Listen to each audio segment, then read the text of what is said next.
सत श्री अकाल जी। चढ़दी कला टाइम टीवी वेख रहे सारे दर्शकों का स्वागत है। तुसीं देख रहे हो साडा खास प्रोग्राम सिद्धी गल प्रोफैसर मनजीत सिंह दे नाल। मैं हां तुहाडे नाल मनदीप कौर खालसा। प्रोफैसर साहब साडे नाल जुड़ चुके हैं। सब तो पहले उन्हां दा स्वागत कर लेने प्रोग्राम दे विच। प्रोफैसर साहब जी बहुत स्वागत है जी। धन्यवाद जी मनदीप जी। जी प्रोफैसर साहब जी, असीं शुरुआत करिए तो जिवें असीं कल जो गल कीती सी, जो निर्मला सीतारमण हुणां ने एक बार फिर जो विशेष आर्थिक पैकेज की सैकेंड अनाउंसमेंट की, इस विच उन्होंने खास तौर पर मजदूरों ते किसानों नूं राहत देने की गल की। मजदूरों के लिए उन्होंने कहा है कि असीं 2 महीनों लिए फ्री फूड जिहड़ा है सप्लाई करांगे। इस तो इलावा उन्होंने one nation one ration card की भी गल की कि वह भी जल्दी ही बन जाएंगे तो हर कोई जिहड़ा मजदूर है, चाहे वह किसी भी सूबे नाल संबंधित है, वह जिथे भी होवे अपना राशन प्राप्त कर सकता है। इस दे नाल उन्होंने अफोर्डेबल रेंटल हाउसिंग की स्कीम की भी गल की कि असीं ਜਿਹੜੇ ਕਿ ਲੋੜਵੰਦ ਨੇ ਉਹਨਾਂ ਨੂੰ ਬੜੇ ਜਾਇਜ਼ ਕਿਰਾਏ ਤੇ ਅਸੀਂ ਰਿਹਾਇਸ਼ ਵੀ ਉਪਲਬਧ ਕਰਵਾਵਾਂਗੇ। ਹੋਰ ਵੀ ਬਹੁਤ ਗੱਲਾਂ ਕੀਤੀਆਂ, ਤੁਸੀਂ ਕਿਵੇਂ ਸਮ ਅਪ ਕਰੋਗੇ? ਇਹ ਇੰਜ ਲੱਗਦਾ ਹੈ ਕਿ ਨਿਰਮਲਾ ਜਿਹੜੇ ਸੀਤਾਰਮਨ ਆ ਉਹ ਆਪਣੇ ਚੋਣ ਮਨੋਰਥ ਪੱਤਰ ਪੜ ਰਹੇ ਸੀ।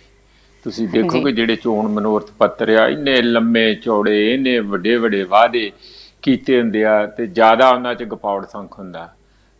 ਤੁਸੀਂ ਮੋਟੇ ਤੌਰ ਤੇ ਮੈਂ ਦੱਸਦਾ ਕਿ ਬਾਕੀ ਸਾਰੀਆਂ ਗੱਲਾਂ ਛੱਡ ਦਿਓ, ਤੁਸੀਂ ਆਪਣੀ ਕਾਂਗਰਸ ਸਰਕਾਰ ਦੀਆਂ ਇਹਨਾਂ ਨੇ 7 ਮਾਫੀਆ ਗਿਣੇ ਸੀ ਪੰਜਾਬ ਦੇ ਵਿੱਚ ਕਿ ਆਹ 7 ਮਾਫੀਆ ਆ, ਟਰਾਂਸਪੋਰਟ, ਰੇਤਾ ਬਜਰੀ, ਦਾਰੂ ਦਾ, ਹੋਰ ਕਈ ਮਤਲਬ 7 ਮਾਫੀਆ ਗਿਣੇ ਸੀ। ਉਹਨਾਂ 7 ਚੋਂ ਇੱਕ ਵੀ ਨਹੀਂ ਨੱਥ ਪਾਈ ਗਈ, ਇੱਕ ਵੀ ਠੀਕ ਨਹੀਂ ਹੋਇਆ। ਇਹਦਾ ਮਤਲਬ ਇਹ ਹੈ ਕਿ ਸਾਰਾ ਗਪੌੜ ਜਿੰਨੇ ਵੀ ਵੱਧ ਤੋਂ ਵੱਧ ਮਾਰੇ ਜਾਣ। ਹੁਣ ਮੈਨੂੰ ਅਫਸੋਸ ਨਾਲ ਇਹ ਕਹਿਣਾ ਪੈਂਦਾ ਕਿ ਚਾਹੁੰਦੇ ਕੀ ਆ, ਵਰਕਰ ਕੀ ਚਾਹੁੰਦੇ ਆ। ਤੁਸੀਂ ਅੱਜ ਠੀਕ ਤੁਸੀਂ ਫਰਮਾਇਆ ਹੈ ਕਿ ਉਹਨਾਂ ਨੇ ਕਿਹਾ ਅਸੀਂ ਜਿਹੜਾ ਅਨਾਜ ਆ, ਅਨਾਜ ਤਾਂ ਪਹਿਲਾਂ ਦੇਈ ਜਾਂਦੇ ਆ, ਕਿਹੜਾ ਨਹੀਂ ਦਿੰਦਾ। ਜਿਹੜਾ ਸਸਤਾ ਅਨਾਜ ਆ, ਪੀਡੀਐਸ ਸਾਡਾ ਸਿਸਟਮ ਪਹਿਲਾਂ ਹੀ ਹੈਗਾ ਆ। ਉਹ ਪੰਜਾਬ ਦੇ ਵਿੱਚ ਆਟਾ ਦਾਲ ਫਰੀ ਅਕਾਲੀਆਂ ਵੇਲੇ ਦੀ ਹੋਈ ਆ।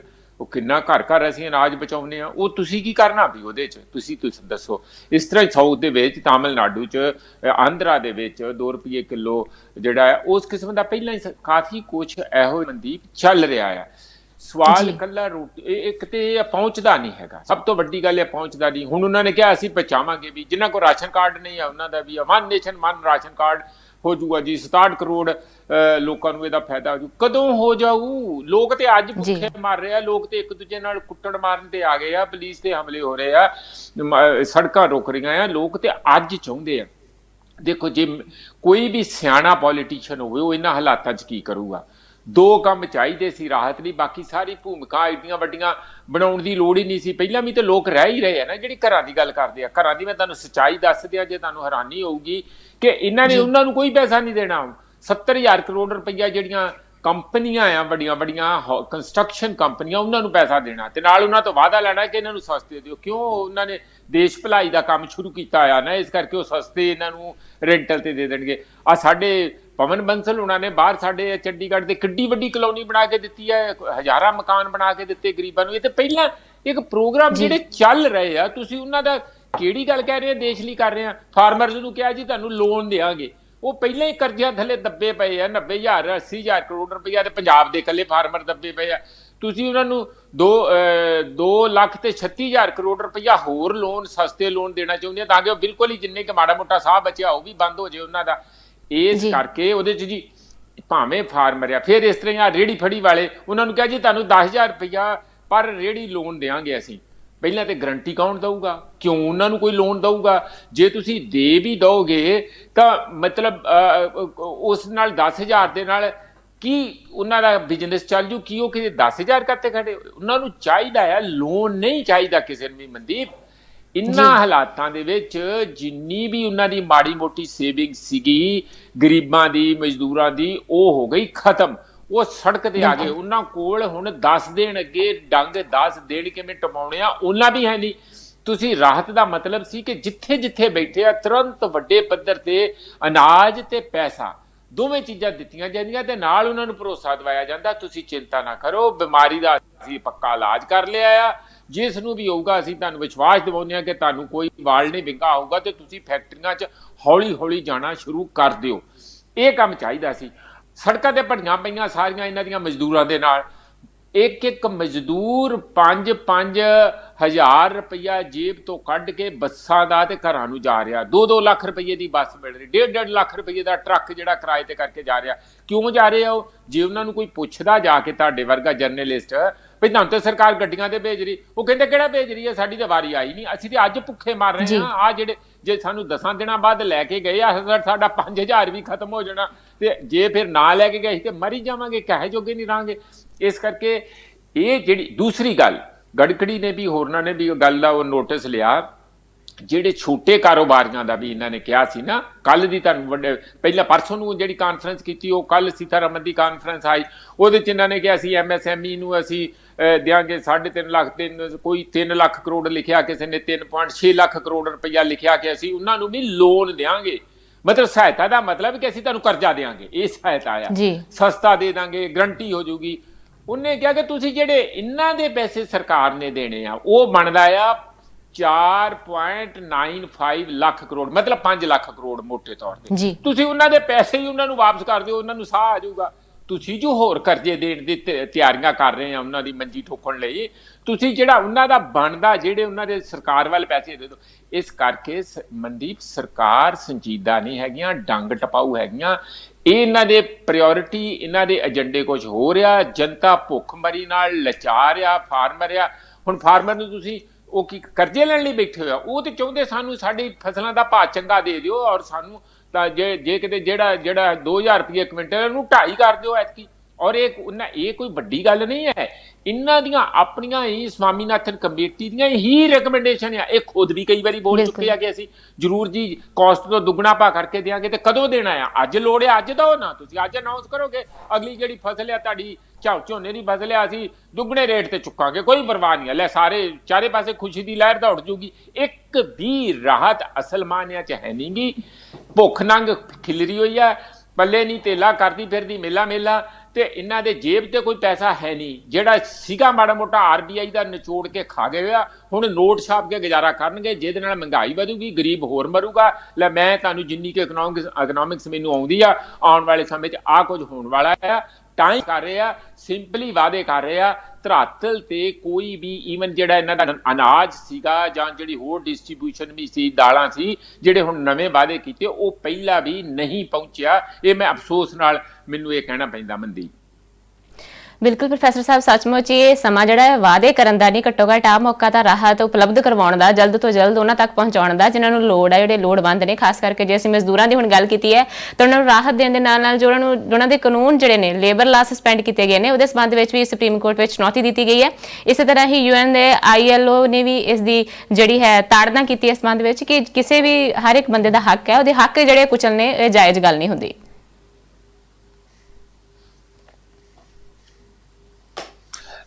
ਹਾਂ, ਮੈਂ ਮਨਦੀਪ ਥੋੜੀ ਜਿਹੀ ਆਵਾਜ਼ ਡਿਸਟਰਬ ਸੀ, ਪਰ ਮੈਂ ਜਿੰਨਾ ਕੁ ਸਮਝ ਸਕਿਆ ਇਹ ਬਿਲਕੁਲ ਠੀਕ ਹੈਗਾ ਕਿ ਇੱਕ ਪਾਸੇ ਤਾਂ ਤੁਸੀਂ ਇਹ ਭਰੋਸੇ ਦੇ ਰਿਹਾ ਕਿ ਅਸੀਂ ਜਿਹੜੇ ਕਿਸਾਨਾਂ ਦੇ ਬੜੇ ਹੇਤੂ ਆ, ਮਜ਼ਦੂਰਾਂ ਦੇ ਬੜੇ ਹੇਤੂ ਆ, ਰੇੜੀ ਫੜੀ ਵਾਲਿਆਂ ਨੂੰ ਵੀ ਅਸੀਂ ਕਰਜ਼ੇ ਦੇ ਰਹੇ ਹਾਂ, ਜਿਹੜੀ ਕੋਈ ਰਾਹਤ ਨਹੀਂ ਦੇਣੀ, ਕਰਜ਼ੇ ਦੇ ਰਹੇ ਹਾਂ।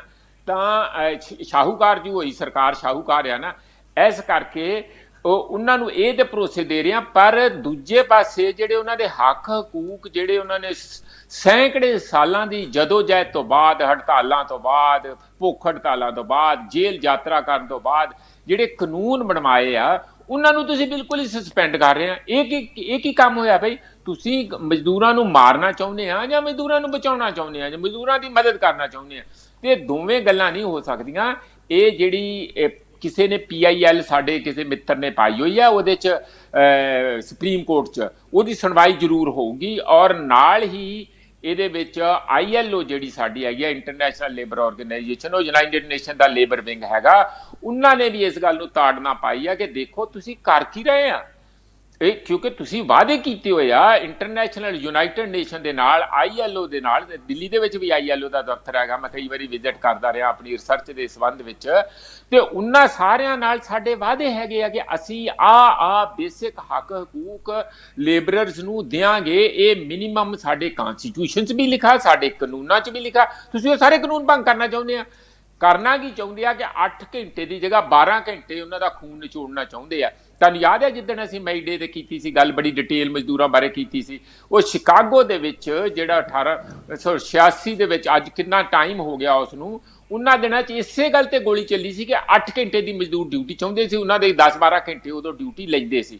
ਤੇ ਉਹ ਖੂਨ ਬਹਾਉਣ ਤੋਂ ਬਾਅਦ, ਜਿਹਨੂੰ ਮਈ ਦੇ ਮਜ਼ਦੂਰਾਂ ਦਾ ਦਿਨ ਮਨਾਉਂਦੇ ਅਸੀਂ, 1 ਮਈ ਨੂੰ ਹਰ ਸਾਲ ਦੁਨੀਆ 'ਚ ਮਨਾਇਆ ਜਾਂਦਾ ਆ, ਉਸ ਦੇ ਉੱਤੇ ਹੀ ਤੁਸੀਂ ਹਮਲਾ ਕਰਤਾ। ਇਸ ਕਰਕੇ ਸਰਕਾਰਾਂ ਦਾ ਜਿਹੜਾ, ਹੁਣ ਵਾਲੀ ਸਰਕਾਰ ਖਾਸ ਕਰਕੇ, ਮੈਨੂੰ ਰਤਾ ਭਰ ਵੀ, ਭੋਰਾ ਭਰ ਵੀ ਸ਼ੱਕ ਰਹੀ ਹੈ ਕਿ ਇਹ ਕਿਸਾਨ ਮਜ਼ਦੂਰ ਦੇ ਤੇ ਹੱਕ 'ਚ ਹੈ ਨਹੀਂ ਗੀ, ਹੋਰ ਜਿਹਦੇ ਮਰਜ਼ੀ ਵਪਾਰੀ ਦੇ ਹੱਕ 'ਚ ਹੋਵੇ, ਗਰੀਬ ਦੇ ਹੱਕ 'ਚ ਨਹੀਂ ਹੈ। ਕਿਉਂਕਿ ਪਤਾ ਨਹੀਂ, ਦਿਲ ਹੀ ਨਹੀਂ ਉਸ ਕਿਸਮ ਦਾ ਬਣਿਆ ਕਿ ਗਰੀਬ ਦੀ ਜਿੱਥੇ ਦੁੱਖ ਤਕਲੀਫ ਹੈਗੀ ਹੈ, ਇੱਕ ਰਿਕਸ਼ੇ ਤੇ ਬੰਦਾ 1600-1700 ਕਿਲੋਮੀਟਰ ਆਪਣਾ ਪਰਿਵਾਰ ਲੈ ਕੇ ਚੱਲ ਪਿਆ ਸੜਕ ਤੇ, ਖਬਰਾਂ ਆ ਗਈਆਂ, ਤੁਸੀਂ ਬੱਸਾਂ ਕਿਉਂ ਨਹੀਂ ਭੇਜਦੇ ਪਈ? ਤੁਸੀਂ ਬੱਸਾਂ ਭੇਜੋ, ਸਟੇਟ ਟਰਾਂਸਪੋਰਟ, ਸਾਰਿਆਂ ਕੋਲ ਸਟੇਟ ਦੀ ਟਰਾਂਸਪੋਰਟ ਹੈਗੀ ਆ। ਇੱਕੋ ਖਬਰ ਆ ਕੇ ਸੀਤਾਰਮਨ ਕਹਿੰਦੀ ਕਿ ਜਿਹੜੇ ਵੀ ਮਜ਼ਦੂਰ ਜਿੱਥੇ ਜਿੱਥੇ ਸੜਕਾਂ ਤੇ ਤੁਰੇ ਜਾ ਰਹੇ, ਆਪਣੇ ਸਿਰ ਦੇ ਉੱਤੇ ਭਾਰ ਚੁੱਕ ਕੇ, ਚੱਪਲਾਂ ਪਾ ਕੇ, ਨੰਗੇ ਪੈਰੀ ਜਾ ਰਹੇ ਆ, ਉੱਥੇ ਹੀ ਰੁਕ ਜਾਣ। ਉਹਨਾਂ ਦੇ ਖਾਣੇ ਦਾ ਵੀ ਇੰਤਜ਼ਾਮ ਹੋਊਗਾ, ਉਹਨਾਂ ਦੇ ਬੱਸਾਂ ਦਾ ਵੀ ਇੰਤਜ਼ਾਮ ਕਰਤਾ ਉਸੇ ਵੇਲੇ ਇੱਕ ਅਨਾਉਂਸਮੈਂਟ ਦੇ ਨਾਲ ਸਾਰੇ ਪਾਸੇ।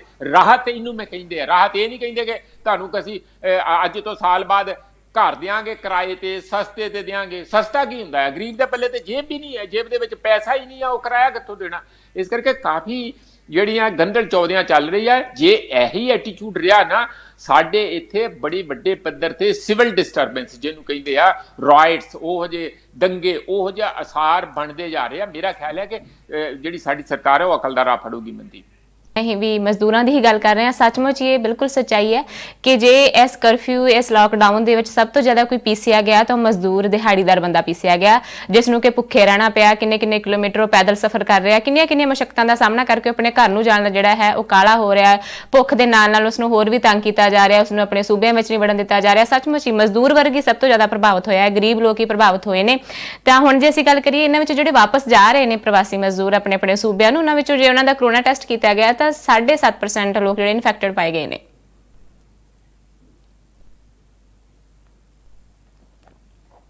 ਉਹਨਾਂ ਦੇ ਆਪਣੇ ਸੂਬੇ ਦਾ ਤਕਰੀਬਨ 2.75 ਜਾਂ ਇੱਥੇ ਕਿ ਜੇ ਉਹਨਾਂ ਦੀ ਐਵਰੇਜ ਹੈਗੀ ਹੈ, ਤੇ ਜੇ 7.5% ਹੈ ਤਾਂ ਉਹ ਤੇ ਬਹੁਤ ਜ਼ਿਆਦਾ ਵੱਧ ਗਿਆ ਉਹਨਾਂ ਦਾ। ਇਹਦਾ ਮਤਲਬ 2.5 ਗੁਣਾ ਹੋਰ ਜਿਹੜੇ ਜ਼ਿਆਦਾ ਹਾਇਰ ਰੇਟ ਦੇ ਉੱਤੇ ਜਿਹੜੇ ਇਨਫੈਕਟਡ ਬੰਦੇ ਜਦੋਂ ਸੂਬਿਆਂ 'ਚ ਜਾਣਗੇ, ਤਾਂ ਇਹਦਾ ਮਤਲਬ ਕਿ ਉਹ ਜਿਹੜਾ ਕਰਵ ਅਸੀਂ ਫਲੈਟ ਕਰਨਾ ਚਾਹੁੰਦੇ ਹਾਂ ਬਾਰ-ਬਾਰ, ਕਿ ਹੋਰ ਰੇਟ ਨਾ ਵਧੇ। ਇਹ ਤੁਰੇ ਫਿਰੇ ਭਾਵੇਂ ਜਿੰਨੀ ਮਰਜ਼ੀ ਕੋਵਿਡ-19 ਜਿਹੜੀ ਵਾਇਰਸ ਤੁਰੀ ਫਿਰੇ, ਪਰ ਉਹ ਬਹੁਤ ਸਪੀਡ ਨਾਲ ਨਾ ਵਧੇ। ਉਹ ਸਪੀਡ ਨੂੰ ਰੋਕਣਾ ਚਾਹੁੰਦੇ ਅਸੀਂ, ਪਰ ਇਹਦੇ ਨਾਲ ਤੇ ਸਪੀਡ ਦੇ ਵਧਣ ਦੇ ਕਾਫੀ ਖਤਰੇ ਪੈਦਾ ਹੋ ਗਏ ਆ।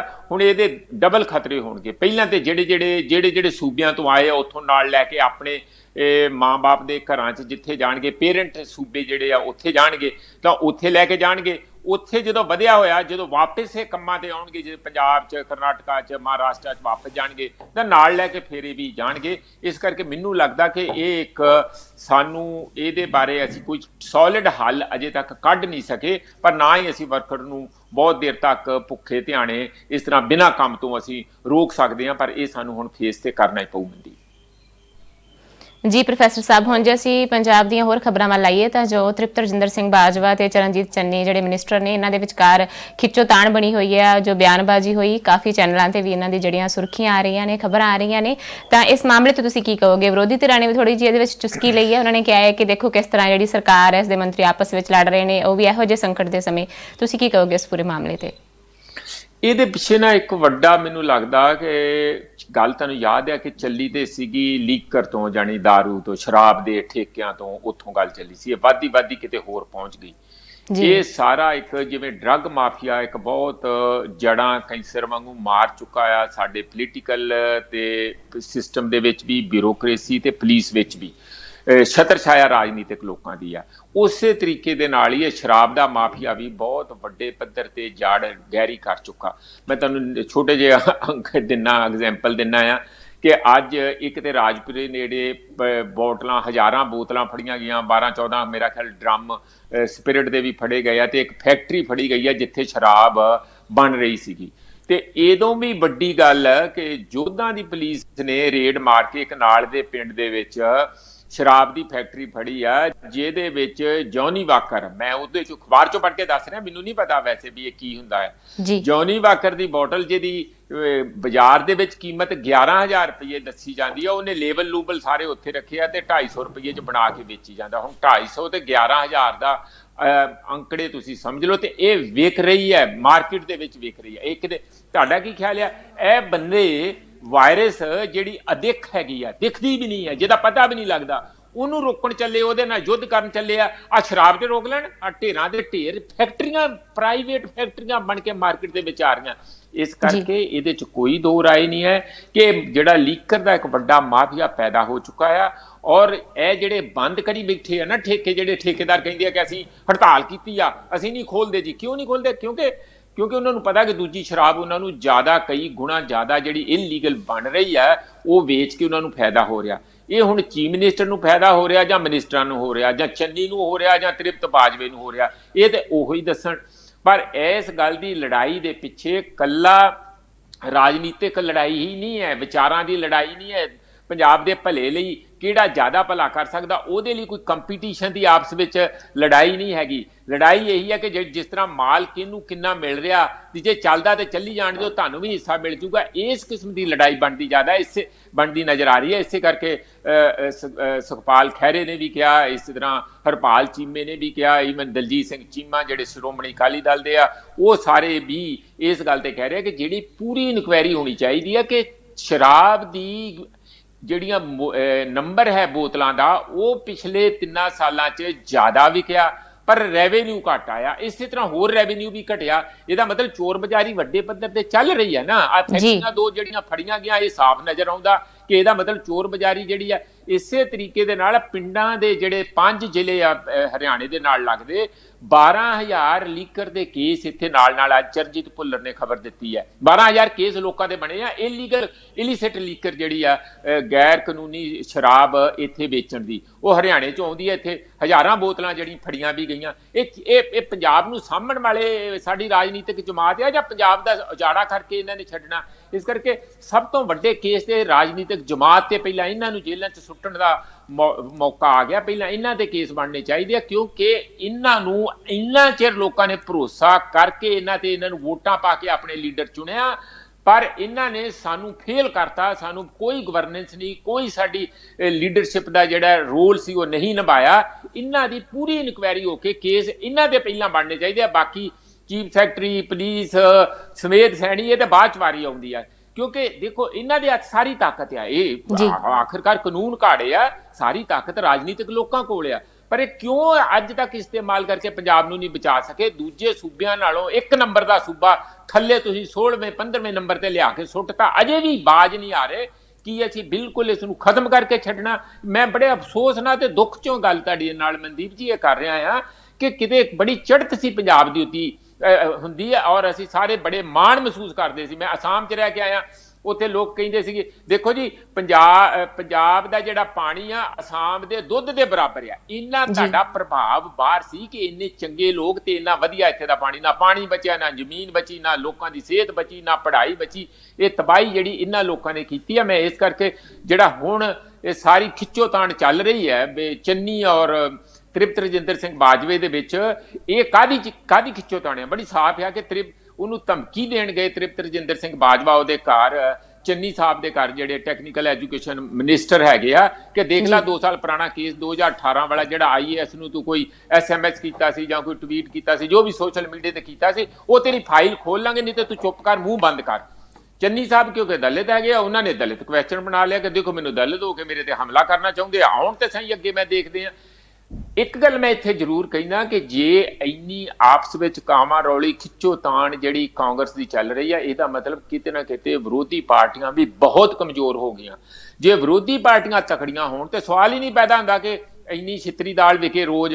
ਇਹ ਇਸੇ ਕਰਕੇ ਕਾਂਗਰਸੀ ਆਪਸ ਵਿੱਚ ਇਸ ਕਰਕੇ ਲੜਨ ਦਾ ਉਹਨਾਂ ਨੂੰ ਮੌਕਾ ਮਿਲ ਗਿਆ, ਕਿਉਂਕਿ ਵਿਰੋਧੀ ਪਾਰਟੀਆਂ ਦੀ ਆਵਾਜ਼ ਬੜੀ ਹੀ ਧੀਮੀ ਹੈਗੀ ਆ, ਬੜੀ ਹੀ ਕਮਜ਼ੋਰ ਹੈਗੀ ਆ। ਮੰਦੀ ਜੀ ਪ੍ਰੋਫੈਸਰ ਸਾਹਿਬ, ਬਿਲਕੁਲ ਇੱਕ ਤੁਸੀਂ ਬੜੀ ਸੋਹਣੀ ਗੱਲ ਕੀਤੀ ਕਿ ਪੰਜਾਬ ਨੂੰ ਜਿਹੜਾ ਹੈ ਲਗਾਤਾਰ ਜਿਹੜਾ ਨੀਵੇਂ ਪੱਧਰ ਤੇ ਲਿਜਾਇਆ ਜਾ ਰਿਹਾ ਹੈ। ਸੱਚਮੁੱਚ ਜੇ ਸੂਬੇ ਦੇ ਹਿੱਤਾਂ ਨੂੰ ਪ੍ਰਮੁੱਖ ਰੱਖਿਆ ਜਾਵੇ ਤੇ ਆਪਣੇ ਹਿੱਤਾਂ ਨੂੰ ਜਿਹੜਾ ਪਿੱਛੇ ਰੱਖਿਆ ਜਾਵੇ, ਫਿਰ ਹੀ ਸੂਬੇ ਦਾ ਵਿਕਾਸ ਹੋਵੇਗਾ। ਜਦੋਂ ਹਰ ਕੋਈ ਆਪਣੇ ਆਪਣੇ ਹਿੱਤਾਂ ਵੱਲ ਦੇਖ ਰਿਹਾ, ਆਪਣੀ ਚੌਧਰਪਣ, ਆਪਣੇ ਰਾਜਨੀਤਿਕ ਹਿੱਤ ਦੇਖ ਰਿਹਾ, ਤਾਂ ਉੱਥੇ ਸੂਬੇ ਦਾ ਵਿਕਾਸ ਮੇਰੇ ਖਿਆਲ 'ਚ ਕਿਸੇ ਲਈ ਕੋਈ ਮਹੱਤਵ ਨਹੀਂ ਰੱਖਦਾ। ਹੁਣ ਜੇ ਅਸੀਂ ਅੱਗੇ ਵਧੀਏ ਤਾਂ ਕਰਫਿਊ ਦੀ ਗੱਲ ਕਰ ਲਈਏ ਪ੍ਰੋਫੈਸਰ ਸਾਹਿਬ, ਤਾਂ ਕਰਫਿਊ ਵਿੱਚ ਜੋ ਢਿੱਲ ਦਿੱਤੀ ਗਈ ਹੈ, ਦੁਕਾਨਾਂ ਖੁੱਲ੍ਹਣ ਦਾ ਸਮਾਂ ਵੀ ਜਿਹੜਾ ਹੈ ਉਹ ਵਧਾ ਦਿੱਤਾ ਗਿਆ ਹੈ। ਹਾਂ ਬਿਲਕੁਲ ਮਨਦੀਪ ਪਹਿਲਾਂ ਵੀ 2 ਘੰਟੇ ਹੋਰ ਵਧਿਆ ਆ, ਪਹਿਲਾਂ ਵੀ ਹੁਣ ਇਹਨਾਂ ਨੇ ਕਰ ਦਿੱਤਾ ਆ 7 ਤੋਂ ਲੈ ਕੇ ਸਵੇਰੇ ਸ਼ਾਮ 6 ਵਜੇ ਤੱਕ, ਪਹਿਲਾਂ ਮੇਰਾ ਖਿਆਲ ਸ਼ਾਮ 6 3 ਵਜੇ ਵਜੇ ਤੱਕ ਤੱਕ ਬਿਲਕੁਲ। ਸੀਗਾ। ਹਾਂ ਸ਼ਾਮ 6 ਵਜੇ ਤੱਕ ਤਾਂ 11 ਘੰਟੇ ਰੋਜ਼ ਦੁਕਾਨਾਂ ਖੁੱਲਣਗੀਆਂ।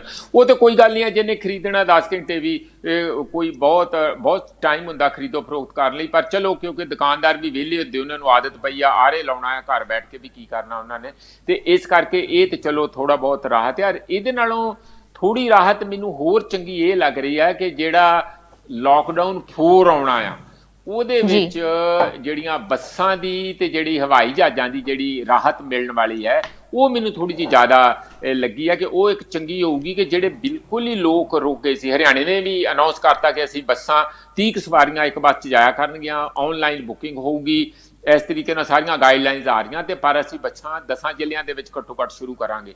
ਇਸੇ ਤਰੀਕੇ ਨਾਲ ਜਿਹੜੀ 에ਅਰਲਾਈਨਸ ਵੀ ਹੈਗੀਆਂ ਸ਼ੁਰੂ 'ਚ ਮਤਲਬ ਹੌਲੀ ਹੌਲੀ ਘਰੇਲੂ ਉਡਾਣਾਂ ਸ਼ੁਰੂ ਕਰ ਦਿੱਤੀਆਂ ਗਈਆਂ। ਹਾਂ ਚੌਥੇ ਦੌਰ 'ਚ ਜਾਣੀ 18 ਤਰੀਕ ਤੋਂ ਖੁੱਲਣ ਵਾਲੇ ਹੈਗੇ ਆ। ਦੁਕਾਨਾਂ ਦਾ ਟਾਈਮ ਤੁਸੀਂ ਦੱਸੇ ਦਿੱਤਾ ਕਿ ਹੋਰ ਐਕਸਟੈਂਡ ਹੋ ਰਿਹਾ। ਮੈਨੂੰ ਲੱਗਦਾ ਕਿ ਦੇਖੋ ਹਰ ਚੀਜ਼ ਜਿਹੜੀ ਇਸ ਹਾਲਾਤ 'ਚੋਂ ਬਾਹਰ ਨਿਕਲਣ ਦਾ ਇੱਕ ਤਰੀਕਾ ਇਹ ਵੀ ਹੈ ਕਿ ਇਸ ਨੂੰ ਅਸੀਂ ਹੁਣ ਜ਼ਿੰਦਗੀ ਦਾ ਹਿੱਸਾ ਮੰਨ ਕੇ ਚੱਲੀਏ। ਜੇ ਅਸੀਂ ਡਰ ਕੇ ਕਮਰਿਆਂ ਦੇ ਅੰਦਰ ਬੈਠ ਜਾਂਗੇ ਜ਼ਿਆਦਾ ਵੱਡੇ ਪੱਧਰ ਤੇ, ਤਾਂ ਫਿਰ ਇਸ ਦਾ ਤੇ ਜੋ ਪ੍ਰਸਾਰ ਹੋਣਾ ਉਹ ਤੇ ਹੋ ਹੀ ਜਾਣਾ। ਅਸੀਂ ਦੂਜੇ ਪਾਸਿਓਂ ਵੀ ਆਪਣੀ ਜਿਹੜੀ ਅਰਥ ਵਿਵਸਥਾ ਉਸ ਨੂੰ ਵੀ ਜ਼ਿਆਦਾ ਖਸਤਾ ਹੋਰ ਕਰ ਦਿਆਂਗੇ। ਉਹਦੇ ਚੋਂ ਬਾਹਰ ਆਉਣ ਲਈ ਜ਼ਰੂਰੀ ਆ ਕਿ ਆਪਾਂ ਹਿੰਮਤ ਕਰਕੇ ਇੱਕ ਵਾਰੀ ਫਿਰ ਮੈਦਾਨ 'ਚ ਆਈਏ ਔਰ ਆਪਣੀ ਜਿਹੜੀ ਰੋਜ਼ਾਨਾ ਨੋਰਮਲ ਜੀਵਨ ਆ ਉਸ ਨੂੰ ਹੌਲੀ ਹੌਲੀ ਉਸੇ ਤਰੀਕੇ ਨਾਲ ਸ਼ੁਰੂ ਕਰੀਏ। ਪਰ ਹਾਂ ਇੰਨਾ ਜ਼ਰੂਰ ਖਿਆਲ ਰੱਖਣਾ ਪਊਗਾ ਕਿ ਅਸੀਂ ਜਿਹੜੀ ਸਰੀਰਕ ਦੂਰੀ ਕਿਵੇਂ ਬਣਾ ਕੇ ਰੱਖਣੀ ਆ, ਮਾਸਕ ਕਿਵੇਂ ਪਹਿਨ ਕੇ ਰੱਖਣੇ ਆ, ਹੋਰ ਥੋੜਾ ਆਪਣਾ ਹੱਥ ਪੈਰ ਕਿਵੇਂ ਧੋ ਕੇ ਬਾਰ-ਬਾਰ ਰੱਖਣੇ ਆ, ਇੰਨੀ ਕੁ ਗੱਲ ਜਿਹੜੀ ਸਾਨੂੰ ਜ਼ਰੂਰ ਧਿਆਨ ਰੱਖਣੀ ਪਊਗੀ ਮਨਦੀਪ।